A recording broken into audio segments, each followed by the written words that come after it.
In 2017, Boom Studios launched the Boombox imprint, a specialized imprint to focus on unexplored genres of American comics.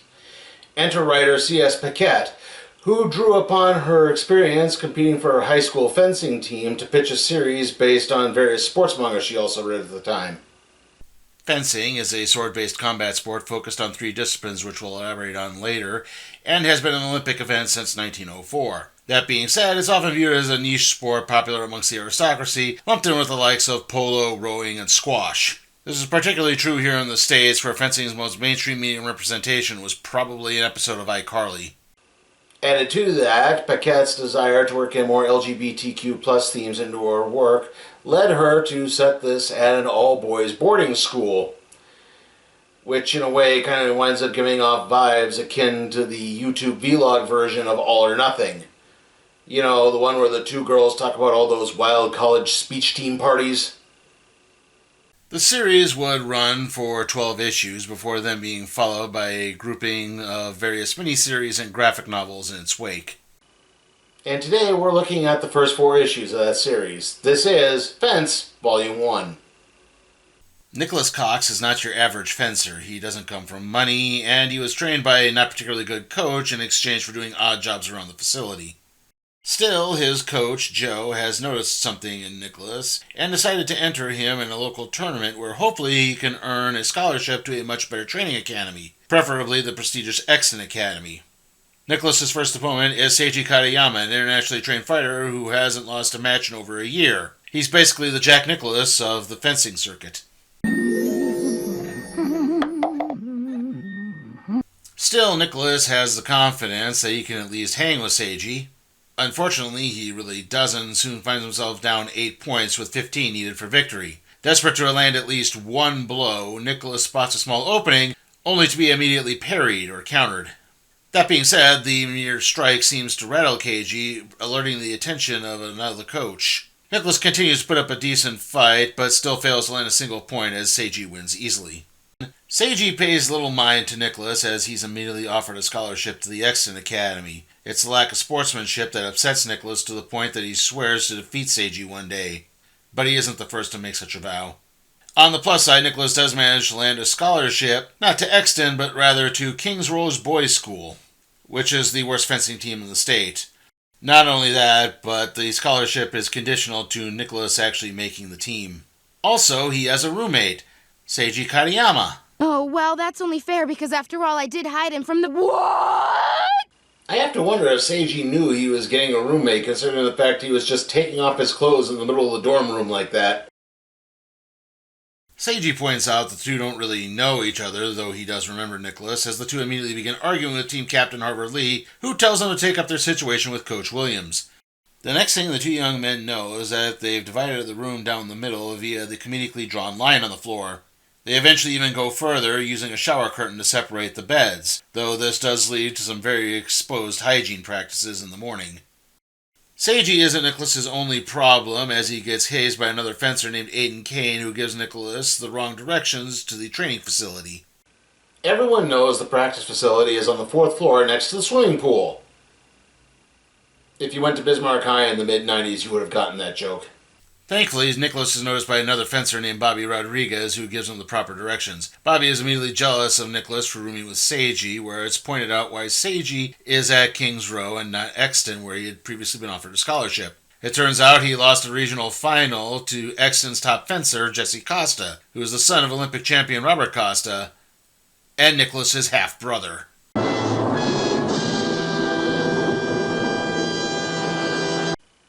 Okay, we kind of got a lot to cover here. So, first things first. Yes, Nicholas Cox is the illegitimate son of Robert Costa and thus the half-brother of Jesse Costa. However, he is estranged from the family and they don't seem to have any type of relationship. 2. Yes, Bobby is male. This is an all-boys school. Bobby just chooses to wear dresses. I don't know if that means Bobby is openly trans or not. I couldn't find anything referencing it. So I'm just going to play it safe and use they, them, non-binary pronouns when referring to Bobby. 3. Aiden Kane is the team heartthrob who's hooked up with so many of his teammates that the coach basically has Aiden Dumpney as a forbidden argument on her board of complaints. Also on the list of forbidden arguments is not complaining about your roommate, as Coach Williams announces that there will be a special round-robin tournament to determine the first team to hopefully lead Kings Road to a state championship. Determined to show up Seiji and make the team, Nicholas begins training with the same amount of fervor as his roommate. Of course, Seiji has his doubts in Nicholas and expects to have his own room quite quickly. That being said, Coach Williams still thinks Nicholas needs some work, especially on epee. There are 3 styles of fencing: epee, foil, and saber. The main difference has to do with the structure of the blades. Epee and foil both have handguards on the hilts, while saber is just a handle, and scoring, with epee having points scored whenever the blade strikes any part of the body, foil limited only to the torso, and saber limited to the upper half of the body, including the torso, head, and arms. Williams points out that Nicholas has problems with his on-guard stance, which is far too lax, allowing for very easy early strikes, and his lunging is way too leaning forward, allowing for open parry. Nicholas takes it to heart and begins training even harder while continuing to struggle fitting in. He slowly starts to feel like maybe he's part of the group, as one of the nicer fencers, Callie, invites him to a celebration of the arrival of a recent care package. That being said, the gathering is interrupted by the announcement of the matches for the tournament. This is a round-robin style tournament, so everyone will have to face each other at least once, including Nicholas and Seiji. But for now, Nicholas is forced to face off against one of his other hazers, Eugene, while Bobby winds up facing the team captain, Harvard. Also, Aiden dumped another guy, much to the chagrin of Captain Harvard Lee, who has known Aiden since they were children, and yet this constant shenanigans constantly get on Harvard's nerves. Nicholas watches Seiji make quick work of his first opponent before preparing for Eugene. The match between Nicholas and Eugene has attracted quite a bit of attention, mainly due to the fact that most of the people still have no idea why Nicholas is on scholarship here. The questions grow as Eugene gets 4 early quick hits and thus 4 points. It appears that Nicholas is far too focused on his stance to even make a proper move. Still, there are 2 people staring intently at the match, Coach Williams and Seiji Katayama. They both flash back to the earlier tournament and the match between Nicholas and Seiji and the moment that made Seiji freeze.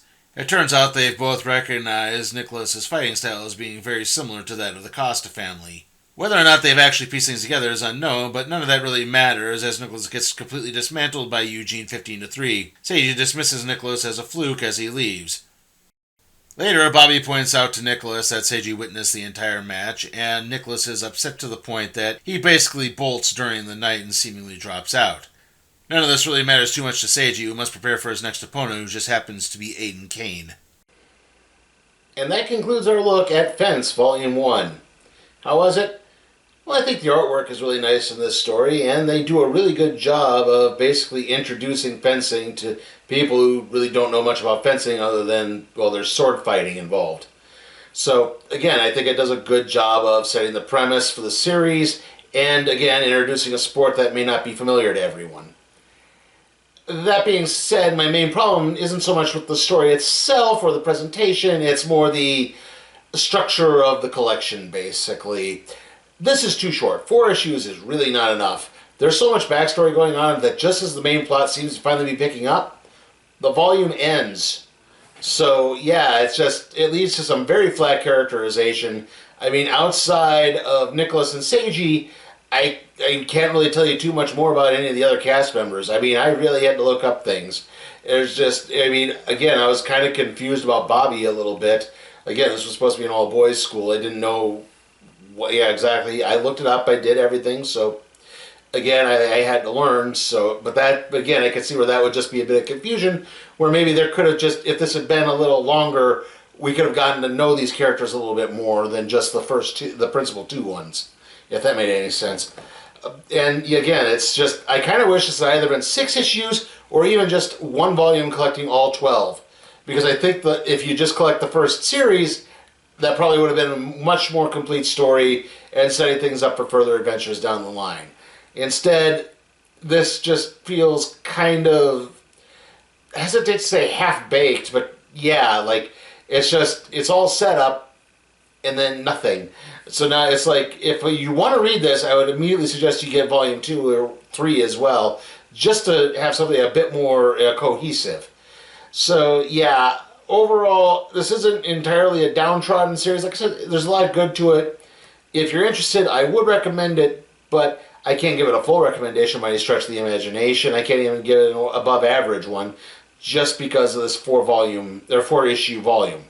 Again, yeah, like I said, if you want this, you might as well pick up Volume 2 at least along the way. So that's why I have to give Fence Volume 1 a C. Again, it's not a bad thing, it's just the presentation is very average, if that made any sense. And with that, let's see what we're doing next time on the Random Trade Review.